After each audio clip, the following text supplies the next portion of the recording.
Good morning दोस्तों। आज मैं आपको पटवार क्षेत्रमिति का खोखला गोले के बारे में समझाऊंगा। ठीक है, अगर मेरा वीडियो आपको पसंद आए तो चैनल को सब्सक्राइब करें और बेल आइकन पर क्लिक कर दे ताकि मेरे सारे वीडियो आपके पास नोटिफिकेशन आते रहेंगे। ठीक है, तो देखिए सबसे पहले खोखला गोला। खोखले गोले में देखो गोला कैसे बना होगा, खोखला होगा। ठीक है, तो एक क्वेश्चन भी ले लिया। वैसे मैं पहले समझा देता हूँ गोले का। इसमें देखो दो त्रिज्या होगी, एक तो होगी बड़ी त्रिज्या जिसको हम ले सकते हैं R1। ठीक है, एक होगी छोटी त्रिज्या जिसको हम कहेंगे R2। तो इसमें गोले का पृष्ठीय क्षेत्रफल निकालना है तो सूत्र हो जाएगा आपके 4 पाई R1 का स्क्वायर प्लस R2 का स्क्वायर। और अगर आपको गोले का आयतन निकालना है तो इसका सूत्र हो जाएगा 4/3 पाई R1 का क्यूब माइनस R2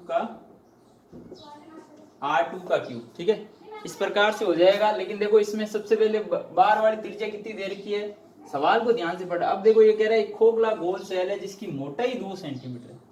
ये जो मोटाई है ये यहाँ से यहाँ तक 2 सेंटीमीटर है, ध्यान से देखना। ठीक है, और टोटल दे रखा है कि बार वाली त्रिज्या 8 है, ये यहाँ से यहाँ तक 8 है। ठीक है, जैसे मैं कह दूं ये यहाँ से यहाँ तक 8 है, ये 2 है, आगे वाला 2 है। बताओ ये कितना, अंदर वाला कितना होगा, बताओ अंदर वाला कितना होगा, 6 होगा। 8 में से 2 कम कर दो तो कितने बच गए, 6। यानी ये बार वाली त्रिज्या 8 है, मोटाई 2 है, तो अंदर वाली त्रिज्या कितनी हो जाएगी, 6 हो जाएगी। यानी आपको R1 R2 दे दिया। ठीक है, R1 तो है आपके 8, लेकिन R2 2 नहीं है, ये ध्यान रखना। कई कुछ क्या करते हैं कि मोटाई दे रखी है तो R2 हो गया 2 और फॉर्मूला लगेंगे, फिर आंसर गलत आएगा। ठीक है, तो R2 आपको दिमाग से निकालना है। टोटल 8 है, ये 2 है, अंदर कितना बचेगा, 6 बचेगा। 8 में से 2 घटा दो तो R2 आ जाएगा 6 सेंटीमीटर। अब क्या करना है, आयतन ज्ञात करने का कह रहा है इसकी, तो इसमें लगी धातु का आयतन ज्ञात करो। जब भी आयतन का कहे तो मैंने क्या कहा, आपको क्या करना है, सीधा फॉर्मूला लगाना है, फॉर्मूले में मान रखना है। अब फॉर्मूला में देर का ये है, यहाँ पर मान रख देता हूँ। ठीक है, तो मैं अब ऊपर वाला मिटा देता हूँ आपके लिए। पृष्ठीय क्षेत्रफल गोले का आयतन का सूत्र ये है, ध्यान रखना, मैं मान रख रहा हूँ सीधा ही। ठीक है, तो आपको पता है सूत्र है 4/3 पाई, पाई का मान 22/7।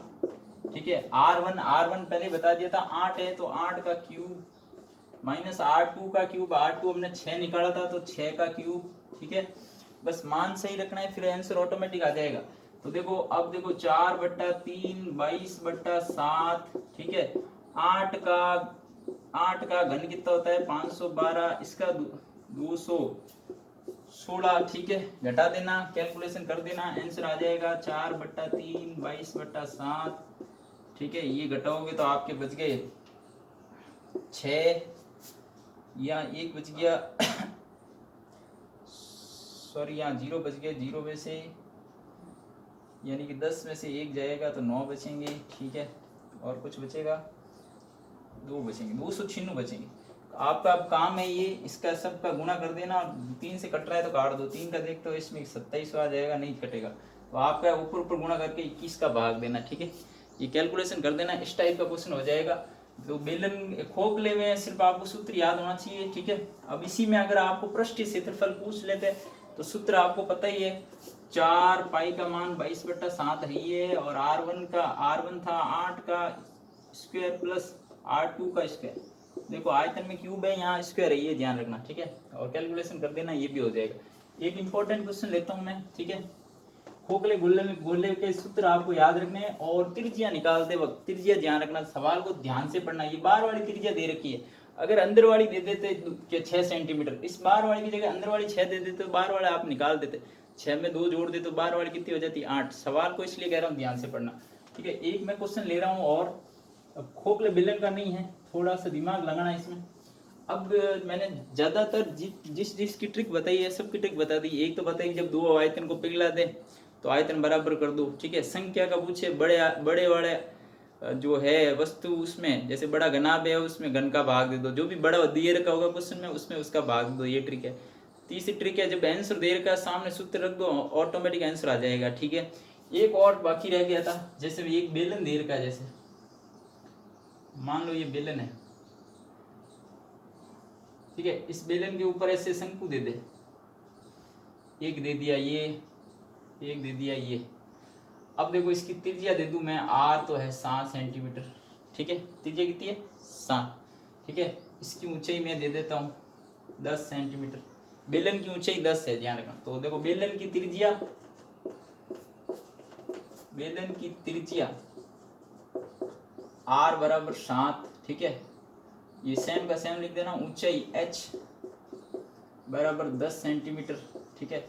तो शंकु की त्रिज्या भी यही होगी। देखो शंकु में भी आधार तो वो का वो सेम है, तो शंकु की भी त्रिज्या क्या आ जाएगी, शंकु की त्रिज्या आर, शंकु की त्रिज्या आर बराबर 7 सेंटीमीटर, ठीक है। एक होगी शंकु की ऊंचाई कितनी है, तो वो मैं आपको बता देता हूँ, ठीक है। शंकु की ऊंचाई दे देते हैं, कुछ ले लेते हैं। तो ये शंकु की ऊंचाई आपके यहाँ से यहाँ तक मैंने 5 सेंटीमीटर दे दी है, ठीक है। तो शंकु की ऊंचाई भी दे दी मैंने,